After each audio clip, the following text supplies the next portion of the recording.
Okay, I'm going to show you today how to make a powder separation mold of this bunny ring. It's quite simple to do.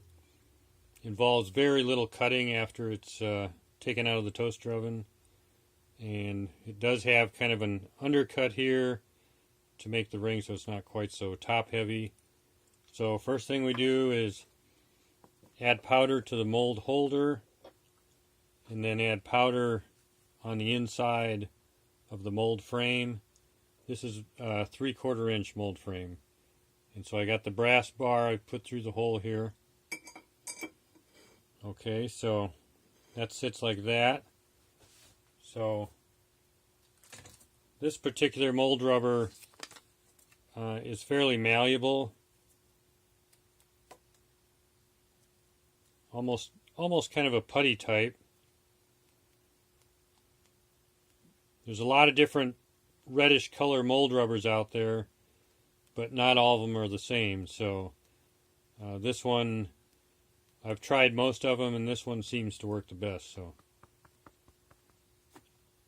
I powder the one side, put it down in there, pack it in there, make sure the edges go out to the edge of the mold frame.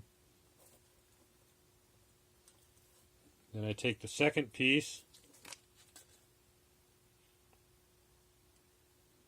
You want to squish out the edge here.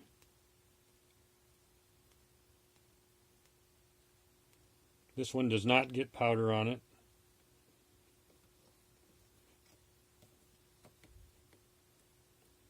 So now at this point we take the mold cone and we slide the rod through it. And we put it in place there.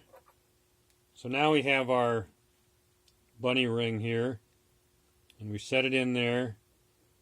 We push it in. Now, because this bunny ring has kind of like a fur texture, the area where the parting line goes is not too critical. But what I'm going to do is I'm going to take the rubber that's on the inside and I'm going to push it down so that it's at the bottom of this ring. And so then what I'm going to do is I'm going to take another piece of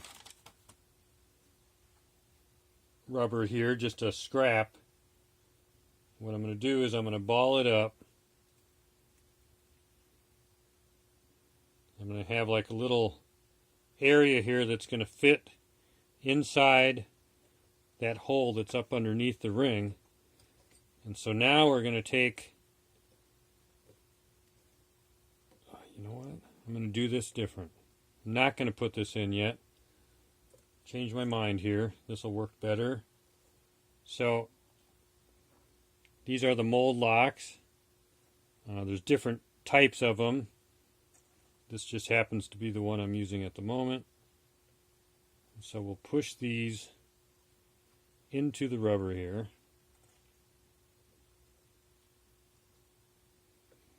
And now what we're going to do is I'm going to powder this really well.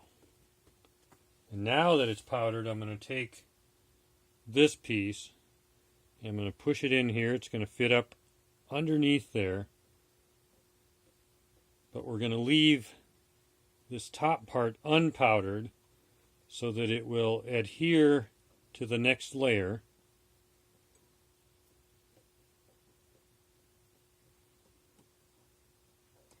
And then when we pull the two halves apart, it will pull this out and it will pull the little piece that's up inside the head. Everything will pull out. Okay, so now I have found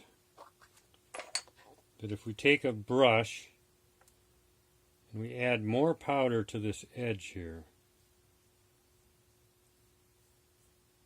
because if we don't do this, sometimes this edge, it hooks onto the next layer and you can't get them apart. So it's important to have a lot of powder on the edge.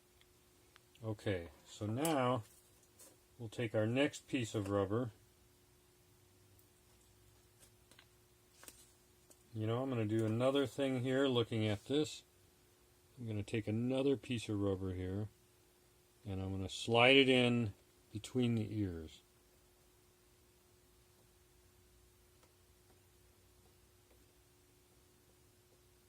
And again, this is going to be another piece that does not adhere to the bottom layer, but will adhere to the top layer.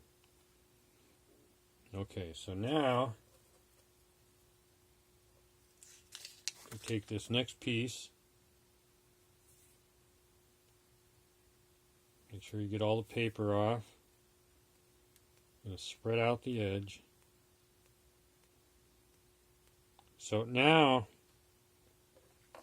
we don't want any powder in the middle, and we don't want any powder around this area, but we do want it around the bottom here. So we're going to kind of just add powder to this section here. We'll leave the rest of that alone. We'll look at what we're doing and we'll set that in there. And so push it down really good right here in the middle where it's going to hook together with that piece inside the ring. Push it down really good where it's going to hook onto the mold rubber that's between the ears. And we'll pack it in there really good. Now,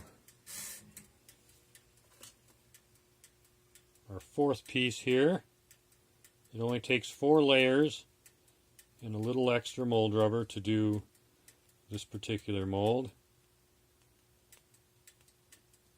So squish it out on the ends and fit it in there just like that. Now you want to keep the rubber within the inside rim as best as you can at this point.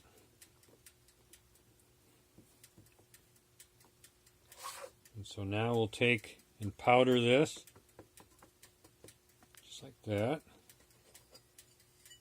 Helps to even powder the plate here. We'll put that on.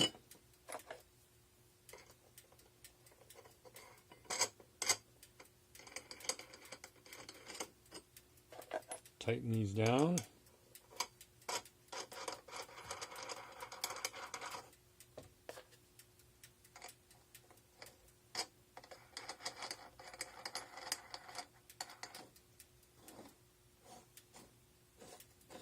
Tighten them down as even as you can.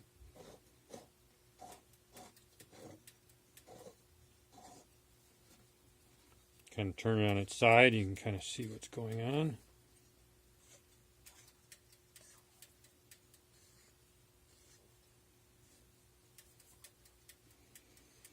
So it looks like we can get it down to about maybe 2 millimeter gap or so. That's fine. So at this point it's ready to go into the toaster oven. It's going to take about, I put it in there for about 50 minutes. And then when we take it out, I'll do a second video. Thank you.